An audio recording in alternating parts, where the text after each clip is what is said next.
Any marrieds in? Am I the only married person in this room? Amazing. Amazing. I'm a married man. I've got a modern marriage because we love each other. Really recommend it.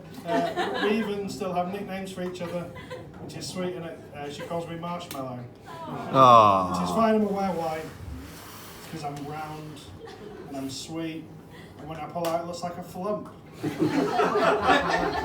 Which is disgraceful, isn't it? My wife fucking hates that joke, but not as much as this one. So, yeah, I'm one of the bisexuals. Any of us in? Woo! Yeah, people nowadays, 2025, people aren't confused that I'm bisexual. I'm married to a woman, but a lot of my elderly family were when I came out, and it said that I was marrying a woman. They were like, that's not one of the options. So I did some research. Turns out I am allowed to be married to a woman and still be bisexual. I just have to get pegged once a month to keep the subscription. It's a little bit of a pain in the arse. Do get to keep the gay card though. Yeah, my wife fucking hates that chat. She's just jealous that she's not the only one who bleeds once a month anymore. She's fucking wrong. It's like a gunshot wound. Yeah, so weirdly, I've not always been great with the ladies. You don't have to laugh. That bit wasn't the joke. No, when I was younger, I wrote this joke the other day, so if it's shit, I'm sorry, but I'm going to tell it anyway. I realised, so when I came out, I didn't actually come out. We went on a night out to the gay night when I was 16, because when you're 16, they'd let you in on gay night. Even though you're not 18, you just wink at the bouncer and they let you in. And then one of my friends was like, oh, do you fancy that guy? You're staring at him. And I was like, no, I'm straight. And he was like, no, you're definitely bi. And that's when I realised that I was bi. So I'm so sub that I couldn't even come out without prior instruction. Which, might keep that. Should I keep it? Keep it! Yeah, sweet. Yeah, so when I was younger, I didn't know how to get girls, not with like a net, like just like, so I asked one of my friends and he said, women are like magpies. I was like, if you have two, that's joy? So no, they're like shiny things. So it turns out I don't have any shiny things, I'm from Bradford, so I'm poor. So the only thing I could think to do was to rummage around my mum's jewellery box. And eventually I found a grubby little ring at the bottom of the jewellery box, and I thought, yeah, that'll make her touch my willy. Spoiler alert, it didn't. I gave it to her and she went, oh, turns out you probably have to work out whether the girl that you're giving a ring to likes you before you give her a ring. I worked that out with my wife, thankfully. But then, thought nothing of it. 2 days later, I get home and the police are there. Turns out the reason it was grubby was because it's quite an old ring that my gran gave to my mum when she got engaged. So I'd given my mum's engagement ring to a girl at school. And I thought, oh, obviously my mum was going to the police to scare me. And I was like, thanks lads, I'm scared, I won't do it again. And then they put the handcuffs on. And then I was like, right, yeah, no, I'm properly scared now. And then they took me to the station and asked if I wanted a lawyer. I was like, why? Because the victim is pressing charges. You mean my mum? Legally, we have to call her the victim. So it turns out, now on my DBS, it says that I stole a ring and gave it to a girl at school. It doesn't really, but that's not funny, is it? But yeah, so I was in prison, right? And I was so scared. And the proudest moment of my life until that point, I didn't cry. Because it was quite late, so that I stayed in overnight. And because I'd just seen the Shawshank Redemption. And I thought if I cried, they'd drag me out of my cell and beat living shit out of me. Then the next day, I did the right thing. I went to go get the ring back. And she said no. was like, what the fuck are we going to do now? So now she's going to call me Marshmallow until the day I fucking die. I need to clarify, because even some of my comedy friends seem to think that I am married to the girl that I gave a ring to at school. That's not true. That's just comedy. Even comedians that have met my wife seem to think that that story's true. What else can I tell you about myself? So I went on holiday once on my own because I'm a legend. Went to Greece for 2 weeks. Decided to go to Falaraki. Anyone know about Falaraki? It's shit. That's all you need to know. I went to a bar because I was on my own. I was like, I'm going to drink myself dry, and decided I was going to have one of every cocktail on the menu. Ended up speaking to this lass, and you can't see now, but I quite like tattoos, and she had tattoos. And I was like, I can chat her up, right? So we started talking about tattoos. This was before I was a comedian. I was like, I'm a funny guy, mate. There's a tattoo shop across the road. I know what I can do. So I went across the road and got I love cake tattooed onto my stomach, just in case anyone was genuinely concerned whether I liked cake or not.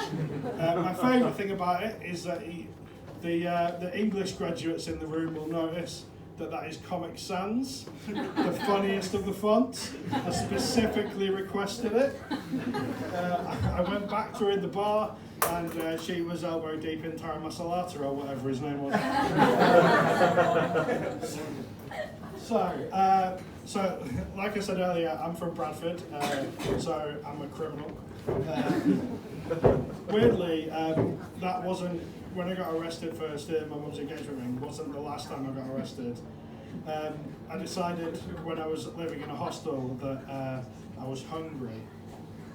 So I decided to shoplift, but turns out if you shoplift from Tesco's, they have a policy where no matter the cost of the items, they will always press charges, because apparently every little helps. And turns out, so I stole a Cadbury's cream egg and a Tesco value Swiss roll. And the police came, and the manager left the room, and the policeman genuinely went, for fuck's sake, we have to come here every fucking day to catch shits like you. And we went back to the police station, and he felt so sorry for me that he gave me the lasagna that his wife had made him for his lunch, because he was like, this guy must be so hungry. He was even confused, because he was like, you're stealing it. You can tell how poor you are, because even whilst not paying, you still went for the value range. What the fuck is that? That's when you know you're from Bradford, right? And the thing was, I really wanted to tell him that I wasn't that hungry. I just really wanted a cream egg. But I also really like lasagna. And it was good. It was a good lasagna. So like I say, I started my criminal activity when I was young. I used to import and export things. You might know of them. People in this room may know. They're in plastic. They come in plastic wrap, and they come from Colombia. Import, export. I got quite high up the chain, right? I ended up smuggling this stuff, right, for Pablo Escobar. And I'm that good that I managed to get, they're all in different types. I managed to get every type apart from one. So it was obviously chocolate. I managed to get every type apart from one, but he was fuming. He just looked at me and was like, no bueno. Which I'm aware that joke is shit, but I'm gonna tell it till the day I fucking die. I don't care. That's never got a clap before. Well, I'm so glad I'm filming this. I'll prove to my wife. My wife hates that joke, but just because she thinks it's shit. So like back in Bradford when it had like shops and stuff, there used to be a W.H. Smith's. People who know Bradford know that is much funnier than there used to be a W.H. Smith's, right, with 2 floors, fancy, but they had a staircase where they didn't have cameras in. Crazy. So me, as a 16-year-old, realised, because I'm a clever boy, I've even got a master's degree, and I had an interview today for a PhD, proving that you do not have to be clever to be a doctor. Because of what I've just told you. Well, so I, with a clever boy, I realised that I could get a Mars bar, right, and I could go in the stairs, and then put it up my sleeve, and then walk out the other end, and that was it. And then I was really clever because I realised I have 2 hands. So I managed to get it, and then as I got a bit bigger, my hands grew, and I could get 2 in each hand, so I was up to 4 Mars bars. Right, and once I tasted freedom, which tastes a lot like chocolate, coconut, caramel, and nougat, and I felt a hand on my shoulder, which was the hand of the security guard from Kirkgate Market.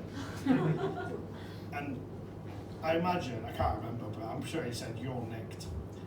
And I turned around and I thought, you know what? I think I can take him. Because I was 16, right? And that was before the crippling Mars bar addiction. So I was like, I can take him.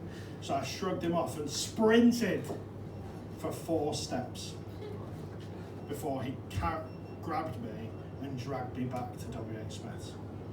Now, I know embarrassment, as you've already heard for the last 10 minutes. Nothing more embarrassing than being caught by a man with higher blood pressure than a giraffe. Excuse the knock. Like, factually accurate. And I ended up sitting in the office of W.H. Smith's, and the manager came in, and I don't need to describe her, you know what she looks like. She's the manager in W.H. Smith's. And she filled out a form, right? And this was back in 2005, and they had to write down the cost of the items. And she wrote down £5. Now you would think that I am not in a position to bargain, but I went, "Look, love, I know it's W.H. Smith's, but it ain't that fucking expensive." And made her go and check the recommended retail price of a Mars bar to get it down properly. So as she left, she turned around, looked at the table, looked at the Mars bars, and then looked at me, and then looked at the Mars bars, and then looked at me, as if I was going to re-steal them while she was out of the room. And I just stared at her and was like, "Just you fucking wait until Pablo hears about this." Thank you. Have a good night, guys.